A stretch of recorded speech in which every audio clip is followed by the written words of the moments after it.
அனைவருக்கும் வணக்கம். அனைத்து ஜோதிட சொந்தங்களுக்கும், ஜோதிட ஆர்வலர்களுக்கும், ஆசிரிய பெருமக்களுக்கும் எனது பணிவான வணக்கம். நான் ஐந்தின் அற்புதம் அப்படிங்கிற ஒரு தலைப்பில் பேசலான்னு தான் நான் இங்கே வந்தேன். ஆனால் இங்கே வந்ததுக்கு அப்புறமே தலைப்பு மாறிடுச்சு. மாந்திரிகம் பற்றி பேசலாம் அப்படிங்கிற, ஏன்னா எல்லாமே கிரகத்தை பற்றியே நம்ம பேசிக்கிட்டு இருக்கோம்.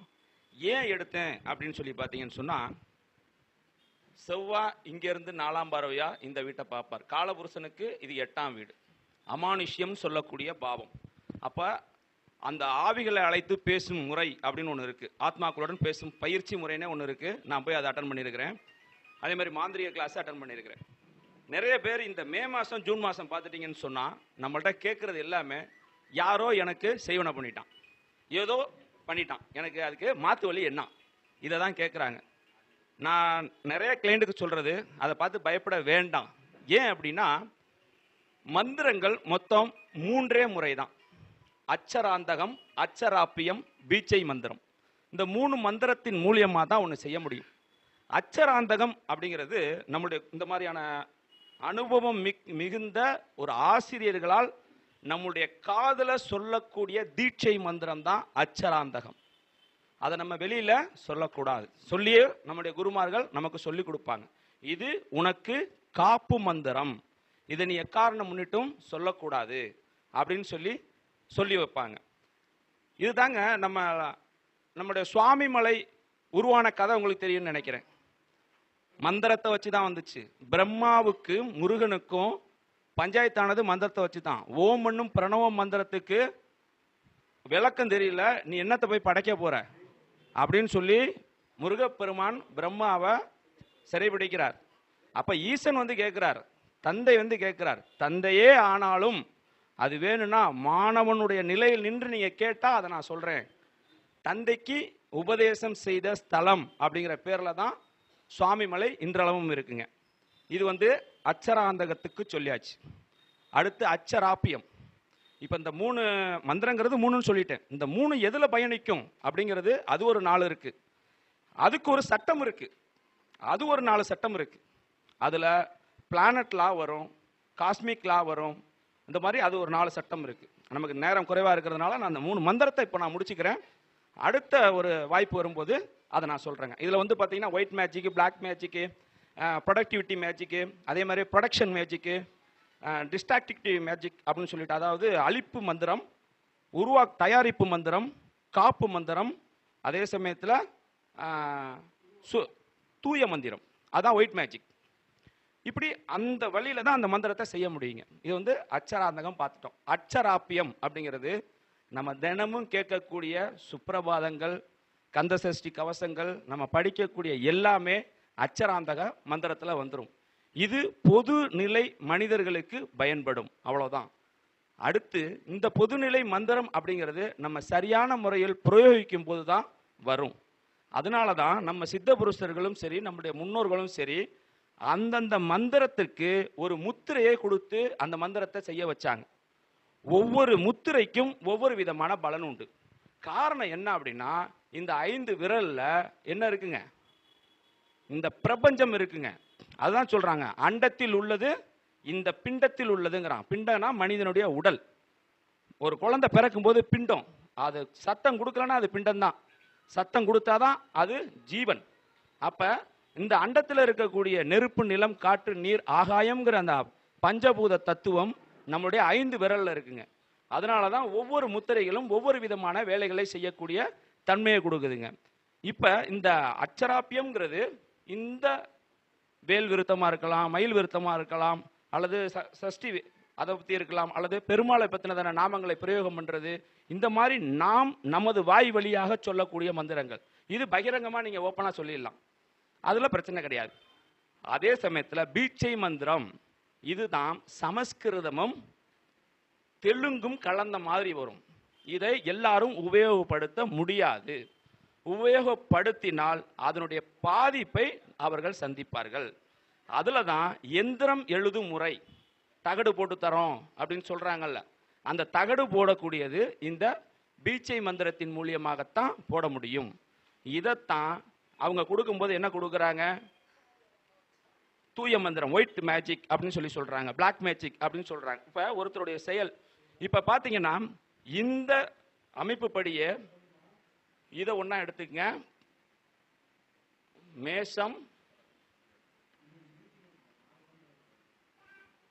மிதுனம், தனுசு, இந்த 3 ராசிக்கும் எப்பயுமே அந்த ஒரு பயம் இருந்துகிட்டே இருக்கும்.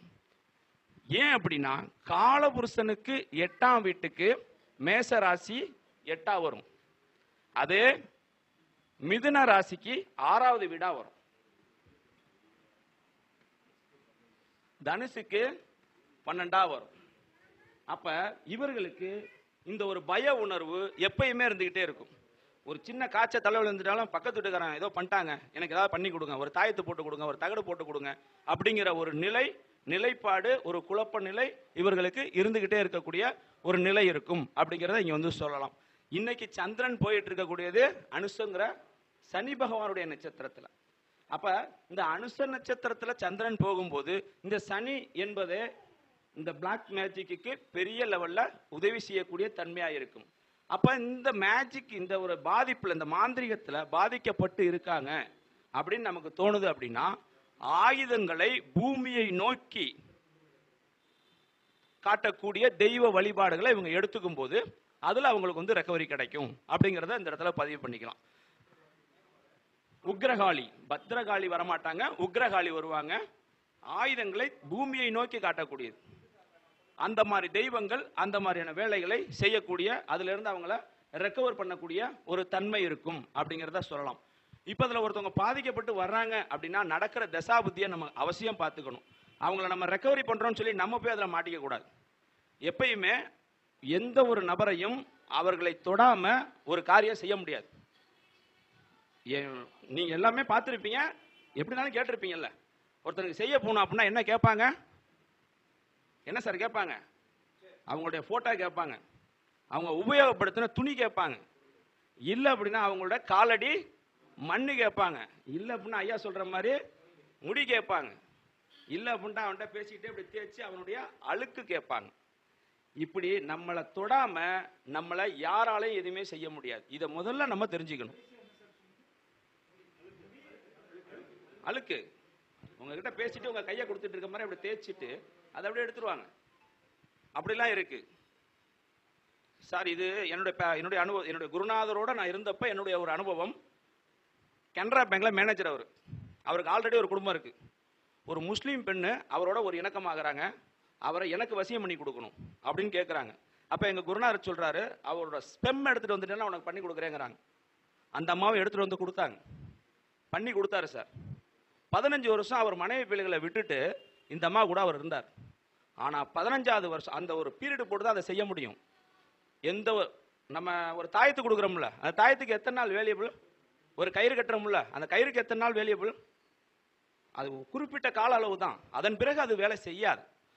ஒரு ராஜகனி இருக்கு, எலுமிச்சம்பழம், சாமி சன்னிதானத்தில் வச்சு அதை எடுத்துட்டு வந்து வச்சிருக்கோம், நமக்கு ஒரு பாதுகாப்புக்காக நம்ம வச்சிருக்கிறோம். அப்ப அந்த கனி எத்தனை நாளைக்கு அது பவர்? 7 நாள் தான் சார். அதுக்கு மேல அந்த கனி வந்து பாத்தீங்கன்னா ஒன்று கருகிரும், இல்லைன்னா நொந்துரும். அதன் பிறகு அதோட வைப்ரேஷனை அதை ரிசீவ் பண்ணிட்டே இருக்க முடியாது. அப்ப இது போல ஒரு லெமனுக்கா இருந்தாலும், ஒரு கயிறுக்கா இருந்தாலும், ஒரு தாயத்துக்கா இருந்தாலும், ஒரு தகடுக்கா இருந்தாலும், பெரிய பெரிய எந்திரங்கள் போடுறதுலையும் கணக்கு இருக்கு. தகடு எந்த தகடுல போடுறோம்? தாமிரமா, துத்தநாகமா, செம்பா, தங்கமா, வெள்ளியா? பெரிய பெரிய தொழிலதிபர்கள் தங்கத்துல போடுறாங்க. துவாக்குடியில ஒரு இண்டஸ்ட்ரியல் கம்பெனி, அவங்களுக்கு தங்கத்துல தகடு செஞ்சு கொடுத்துருக்கோம். அப்ப இது எல்லாமே வந்து ஒரு குறுகிய கால அளவு தான். இதை வந்து நெடுங்காலம் கொண்டுட்டு போக முடியாது. அதனாலதான் நம்முடைய குருமார்கள், நம்முடைய சித்தபுருஷர்கள், நம்முடைய பெரியவர்கள் எல்லாமே என்ன பண்ணாங்கன்னா, அது ஆயக்கலை 64 அதுவும் ஒரு கலை, ஆனாலும் அதை அளவோடு வச்சுட்டாங்க. அதுல நிறைய விஷயங்கள் வெளியில தெரியாமையும் வச்சுட்டாங்க. ஏன்னா அந்த விஷயங்கள் தெரிஞ்சிச்சுன்னு சொன்ன பஞ்சபட்சியினுடைய அடிப்படையில் அந்த மாந்திரியம் உள்ள வரும். இது பஞ்சபட்சி படிச்சவங்களுக்கு அந்த ஒரு இதுல தெரியும். சரிதானங்க ஐயா? ஆமாங்க ஐயா. ஐயா அதை தான் நான் சொல்லிட்டேன். இல்ல அதை தான் சொல்லிட்டேன், அவரு அதை டைம் போட்டு தான் பண்றாரு, சொல்லி தான் பண்றாரு. இவ்வளவு இத்தனை கால அளவு தான், அதன் பிறகு இதை ஒன்றும் பண்ண முடியாது. இதனால் பாதிப்ப சந்திப்ப சம்மதம்னா செஞ்சுக்க. எந்த குருவும் பாருங்க தெளிவா பேசிடுவாங்க. இப்ப சார்லாம் எடுத்துட்டீங்கன்னா லாஜிக் தான். அவங்க ஒரு வாட்ஸ்அப்ல ஒரு ஜாதகத்தை போட்டு விளக்கம் கொடுக்குறாங்க, இந்த இடத்துல இந்த இது இருக்கு, இதோட லாஜிக் இதுதான், வேணுமா வச்சுக்க, வேணான்னா போயிட்டே இரு. இது ஒரு தரமான ஒரு குருவினுடைய அடையாளம். அதை நம்ம எடுத்துக்கணும். அது தப்பு தான், ஆனால் அவர் சொல்லி தானே செய்கிறாரு. அதுக்கு சம்மந்தப்பட்டு தானே அவங்க வராங்க. அப்போ நீ ஏன் வந்தேன்னு அவங்க கேட்க முடியாது. அது அவர்களுடைய பணி. அதில் அவங்க ஒரு நியாயமாக இருக்காங்க. சரிதானுங்களா? அப்போ இந்த மாதிரிலாம் நம்ம பார்க்க வேண்டியது ரொம்ப அவசியமாக இருக்கு. சப்போஸ் நமக்கு நம்மளுடைய ஜோதிடர்களுக்கு நிறைய தாக்கங்கள் வரும். கண் திஷ்டின்னு பொதுவாக காமனாக சொல்லிடுவோம். ஆனால் இந்த ஜோதிட சாஸ்திரத்தை நீங்கள் எடுக்கிறீங்க அப்படின்னா இது வந்து கர்ம தொழில். நம்மளுடைய குருமார்கள் நமக்கு இந்த சாஸ்திரத்தை சொல்லிக் கொடுக்கும் போதே சொல்லிடுவாங்க, இந்த கர்ம தொழிலே நீ இந்த மாதிரியான நிகழ்வுகளை செஞ்சு நீ கழிச்சுக்கணும், இல்லைனா உன்னுடைய குடும்பத்துக்கு அந்த பாதிப்புகள், அதற்குண்டான விரயங்கள், அதற்குண்டான நஷ்டங்கள், அதற்குண்டான நோய் தாக்குதங்கள் கண்டிப்பாக இருக்கும் அப்படிங்கிறத சொல்லி தான் நமக்கு சாஸ்திரத்தை சொல்லி கொடுப்பாங்க. அதை நம்ம கடைபிடிப்போம்னா இந்த அது புதுசாக ஒரு வண்டி வாங்கின கதை தான். நான் புது பொண்டாட்டி கதைன்னு சொல்லலான்னு வந்தேன், ஆனால் அது அவ்வளோ நல்லா இருக்காது. புதுசாக ஒரு வண்டி வாங்கினவங்க ஒரு 15 நாளைக்கு வண்டியை தொடச்சிக்கிட்டே இருப்பாங்க. ஐயோ அழுக்கு போட்டுருச்சு, ஐயோ. அதுக்கு தங்கிட்டு 15 நாள் கழிச்சு அந்த வண்டியை காரி துப்புனா கூட கண்டுக்க மாட்டாங்க. காக்கா தானே பார்த்துக்கலாம் அப்படின்னு போயிடுவாங்க. அப்போ இந்த ஒரு நிலை வந்து அங்கே இருக்கக்கூடிய ஒரு நிலை. அதே மாதிரி தான் இதுவும். அப்போ நம்மளோட குரு சொன்னதை நம்ம அங்கிட்ட ஒரு 15-20 நாள் செய்வோம். அதிகபட்சம் 3 மாதம். விருந்து மருந்தும் 3 நாளுங்கிற மாதிரி 3 மாதம் செய்வோம். அதன் பிறகு நம்ம செய்வோமானா செய்ய மாட்டோம். ஆக உங்களுடைய ஜென்ம நட்சத்திரத்துக்கு 2வது நட்சத்திரம் என்னவோ அந்த நட்சத்திரத்தினுடைய வடிவம், சரிதானங்கய்யா, அந்த நட்சத்திரத்தினுடைய வடிவம் அல்லது அந்த நட்சத்திரத்தினுடைய தெய்வம் அல்லது அந்த நட்சத்திரம் சார்ந்த ராசியினுடைய வீட்டினுடைய தெய்வம், இதை நம்ம எடுத்துக்கும் போது நமக்கும் நம்மை சார்ந்தவர்களுக்கும் அந்த பாதிப்பு வராது அப்படிங்கிறது தான் இந்த இடத்துல நம்ம பதிவு பண்றது. இப்போ நான் சொன்ன இந்த 3 மந்திரம், இந்த 3 பஸ் எந்த ரூட்ல போகணுங்கிறது அந்த நாளில் போகும். அந்த நாளை செய்யறதுக்கு என்னென்ன அப்படின்னு சொல்லி பார்த்தீங்கன்னு சொன்னா, அந்த பிளானட் லாங்கிறது கிரகங்களுடைய சட்டம். ஹியூமன் லா மனிதனுடைய சட்டம். மனிதனுடைய சட்டத்தில் நம்ம எப்படி வேணாலும் மாற்றிடலாம். ஒரு கோர்ட்டில் ஒரு பிரச்சனை, அந்த வக்கீலுக்கு ஆப்போசிட் வக்கீலை நம்ம போய் பார்த்து எக்ஸ்ட்ரா 10,000 கொடுத்தா நம்ம கேஸ் ஜெயிக்குமா ஜெயிக்காதா? நம்ம வின் பண்ணிடுவோம். ஆப்போசிட்டுக்கு அவன் கிளைண்ட்டாக அவன் ஏமாத்திடுவான். அது ஹியூமன் லா, மனித சட்டம். அதே நவகிரக சட்டம்னு ஒன்று இருக்கு. நமக்கு நடக்கக்கூடிய தசாபுத்திகள், நம்மளுடைய யோகி, அவயோகி, பாதகாதிபதி, நம்முடைய முடக்குநாதன், இவங்களெல்லாம் வச்சு எடுக்கக்கூடிய ரூல் அது. அதன் அடிப்படையிலையும் நம்ம எடுக்கணும் அந்த சட்டம் அது. அடுத்து பார்த்தீங்கன்னு சொன்னாக்க பிரபஞ்சம் விதி, காஸ்மிக் லான்னு சொல்லுவோம். அதை பிரபஞ்சம் இயற்கை விதி, அதுக்குன்னு ஒரு ரூல் வச்சிருக்கு. இப்போதான் காத்தடிக்கணும், இப்போதான் மழை பெய்யணும், இப்போதான் வெயில் அடிக்கணுங்கிற சட்டம் பிரபஞ்சத்தோட சட்டம். அதை நம்மளால முறியடிக்க முடியாது. அதுக்கு தான் ஒரு கதை சொல்லுவாங்க. என்னன்னா, ஒருத்தன் வந்து நெல்லை பிடுங்கி ஆண்டை வேணா வளர்க்குறது, நான் வளர்க்குறேன்னு சொல்லி வளர்த்தானான். வச்சானா வளர்ந்துச்சான். ஆனால் இறைவனுடைய பிரபஞ்சத்தினுடைய அனுகிரகத்தில் வளர்ந்த அந்த நெற்கதிர்கள் நல்ல விளைச்சல் கொடுத்துச்சான். இவரோட இது இந்த முத்து மணிகளே வரலையாம்.